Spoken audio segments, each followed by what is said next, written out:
ठीक है। जैन साथियों, मैं इमरान और आप देख रहे हैं ऐसे इमरान की टीम अभी बवाना गांव में मौजूद है और ये बवाना विधानसभा में आता है। मेरी उपस्थित अभी आम आदमी पार्टी के कार्यकर्ता और महासचिव दीपक सरावत हमारे साथ मौजूद है और सतीश वर्मा वो भी हमारे साथ मौजूद है। हम उनसे बात करेंगे कि क्या जो आम आदमी पार्टी की सरकार थी और यहाँ पे एमएलए जो आम आदमी पार्टी के थे उनकी कार्यकाल में क्या क्या काम हुआ और अभी वर्तमान में बीजेपी की सरकार है और यहाँ के कैबिनेट मंत्री भी बीजेपी के, उन्होंने क्या क्या काम कर रहे हैं और क्या क्या काम को लेकर वो आ रहे हैं, उसी जानकारी के लिए हम इनसे जुड़ते हैं। आप हमारे वीडियो में पढ़ें। SN Imran news channel.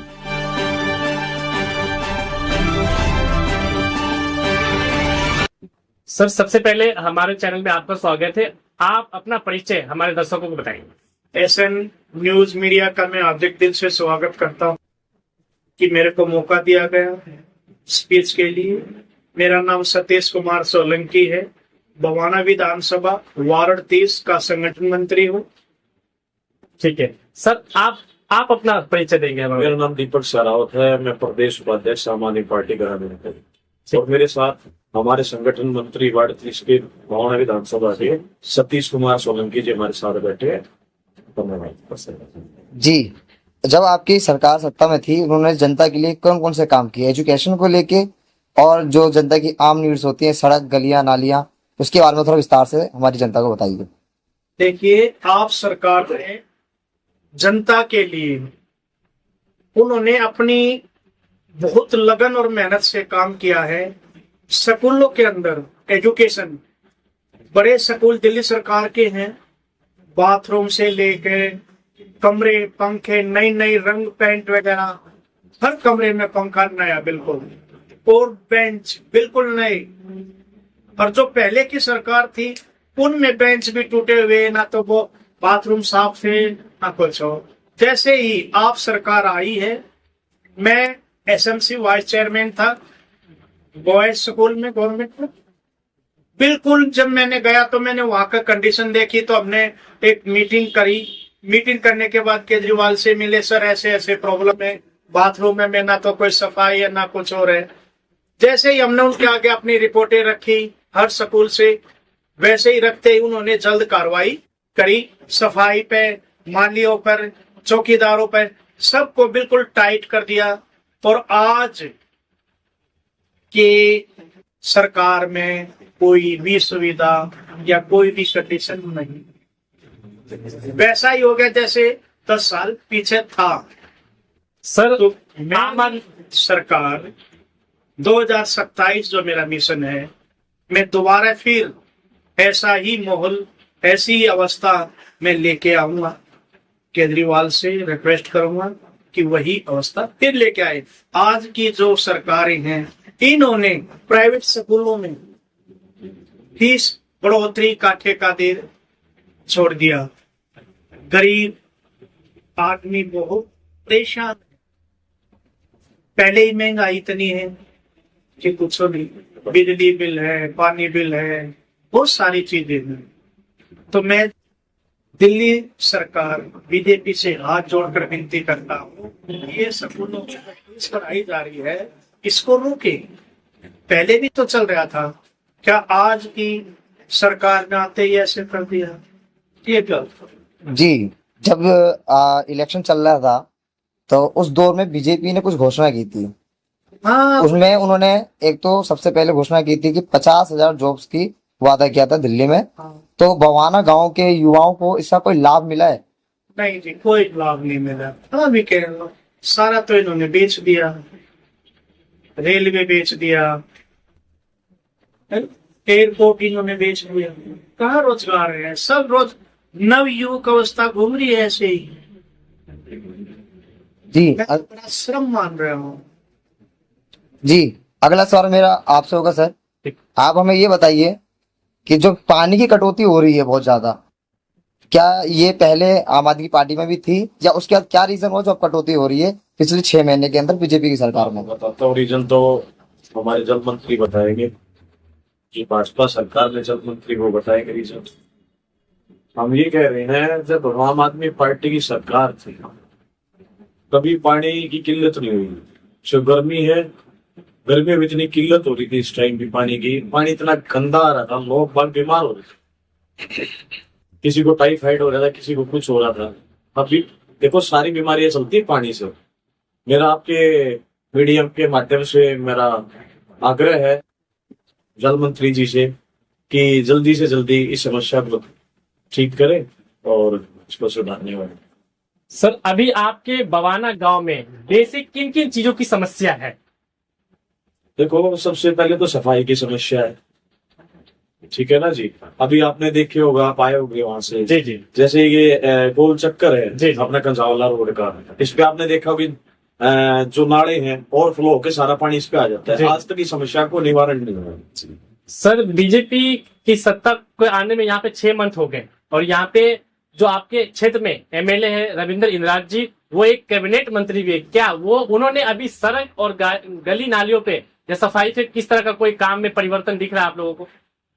तो सर ये ऐसा है ना, जो आप सरकार थी उन्होंने सारे बजट पास करे थे, उन्हीं बजट के आधार पे वे बनवा रहे हैं, कहीं कहीं चालू है। पानी तो वैसे ही खड़ा है, बारिश आती है तो 1.5 फुट पानी खड़ा हो जाता, नाले और फुल हो जाते हैं। बवाना विधानसभा में कई सारे गांव और कॉलोनी बनती हैं, उनमें से रविंद्र राज जी ने कई जगह पे उद्घाटन किया है, उन्होंने कई जगह पे ट्रांसफार्मर के लिए उद्घाटन किया है, ऐसे बहुत सारे एग्जांपल है। क्या बवाना गांव में भी इसी तरह कोई उन्होंने कोई उद्घाटन या कोई घोषणा की है अभी तक? ना ऐसा कुछ नहीं, बस एक गली है ईश्वर कॉलोनी में, उनका तो किया है थोड़ा काम चालू, वो भी पिछला बजट है आप सरकार का, अपने बजट से क्या लेके आए। हमने विधायक जी को रिक्वेस्ट डाली पिछली बार आप जय भगवान उपकार जी को, तब उन्होंने पास कराया था, ये किसी कारणवश नहीं बना सके। जी आप कहते हैं आम आदमी पार्टी ने बहुत सारे काम किए, हाँ? तो हम ये जानना चाहेंगे कि ऐसे क्या वजह रहेगी जो पिछली बार आम आदमी पार्टी के जो विधायक हमारे जो है यहाँ के बवाना के जय भगवान उपकार जी को हार का सामना करना पड़ा, इस पे जनता को कोई मैसेज देंगे आप? क्या मैं तो दे सकते हैं, ये है कि कुछ उन्होंने भी थोड़ा काम जो बजट थे जल्दी पास नहीं हो सके, अगर जल्दी पास हो जाते तो जो आज रविंद्र इंद्राज जी काम कर रहे हैं वो काम उन्होंने किए, उनका बजट पास किया हुआ है, यही है बस काम हारने का। अब सवाल दीपक जी से रहेगा। जी दीपक जी आप बताइए कि जो वोट चोरी का जो मसला है, जैसे विपक्ष ने इसको बहुत मजबूती से उठा रखा है, इस पर जनता को थोड़ा सा स्पष्ट कीजिए कि जो बवाना की जनता है उसको सरल भाषा में आसानी से समझ पाए। देखिए जो वोट चोरी का सिलसिला आपने देखा होगा, मैंने भी मीडिया के माध्यम से ही देखा है, विपक्ष बार बार आवाज उठा रहा है और आवाज को दबाने का काम किया जा रहा है। तो इसमें मैं यही कहूंगा कि जिसकी वोट कट रही है कृपा करके अपना ध्यान दे, भाई किस विषय में उन लोगों ने आपकी वोट काट रखी। जब जो बासिंदा यहाँ रह रहा है अगर उसकी भी वोट काट देंगे तो कैसे काम चलेगा। जी मैं जानना चाहूंगा कि यहाँ के लोकल जितने भी हमारे व्यूअर्स है जो देख रहे हैं, बवाना के गांव में आम आदमी पार्टी द्वारा कुछ ऐसे काम जो आप उनको बताना चाहेंगे जो आपने किए हैं? हमने विधायक जी से प्रार्थना करी, जय भगवान उपकार जी से, बवाना स्टैंड पे मेन झंडा चौक पे, वहां पे एक चौपाल बिल्कुल जर्जर हो चुकी थी, वो करीबन 400-500 गज के उसमें थी। हमने उनको कहा सर इसको 2 मंजिला, ये बोला तो 3 मंजिला था, मगर अभी देखते हैं कितनी बनेगी। उन्होंने विधायक जी ने तुरंत उस चौपाल को तोड़वा के और नया सिस्टम बिल्कुल मोटे लोहे से सिरे वाले से चौपाल को चालू करा दिया। इधर इससे पहले बेगवान चौपाल को आ जाके देखिए, वाटिका में 1-1.5-2 लाख रुपए देते थे हमारे गांव के बंदे वाटिका करने के लिए। बेगवान चौपाल दादा भैया वाली, उसमें आपको कुछ नहीं देना, शादी कर लेते हैं। बहुत अच्छी हमारे जय भगवान उपकार जी ने उस चौपाल का निर्माण कराया, इससे अच्छी सुंदरता कहीं भी नहीं है गांव में किसी के भी।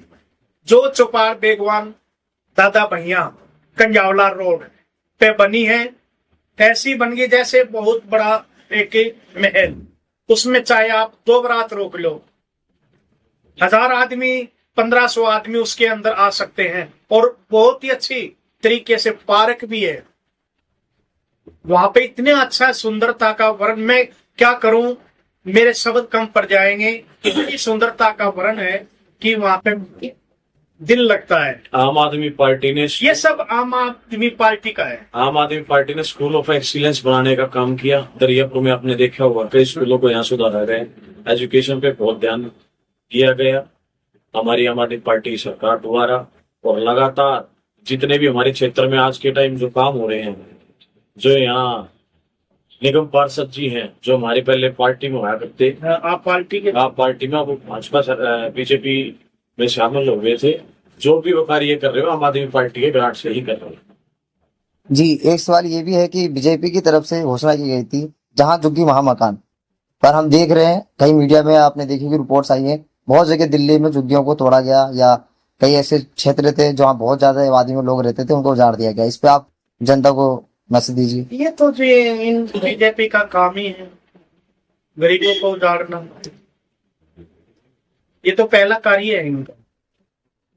इसमें है क्या, तो जो आपके सामने है, मीडिया भी देख रही है, जहाँ पे भी झुग्गी झोपड़ियां उनको तोड़ रहे हैं।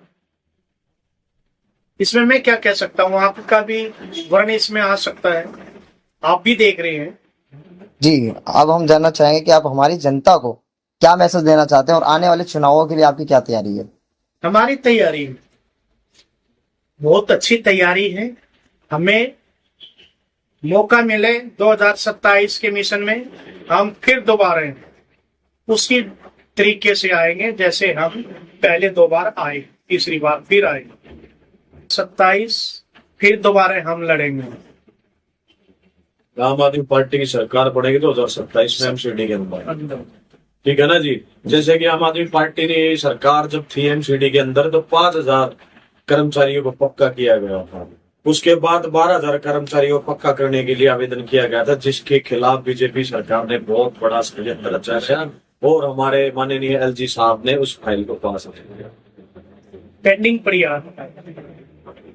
के माध्यम से बीजेपी के मेयर भी बैठे हैं, डिप्टी मेयर भी बैठे हैं, इनकी सरकार है। मैं आपके माध्यम से, आपके चैनल के माध्यम से एक अनुरोध करता हूं कि जितने हमारे कच्चे कर्मचारी हैं एमसीडी के अंदर उनको जल्दी से जल्दी पक्का करने का काम करें, क्योंकि अब आपके पास पूरा बहुमत है, आपकी सरकार है। अगर हमारी सरकार होती तो हमारे अब तक ज्यादा से ज्यादा काफी लोग 12000 लोग तो कम से कम अब तक और पक्के हो गए हमारी सरकार में। धन्यवाद आपका, बहुत बहुत धन्यवाद आपके चैनल का, आप सभी साथियों का। जय हिंद, जय भारत।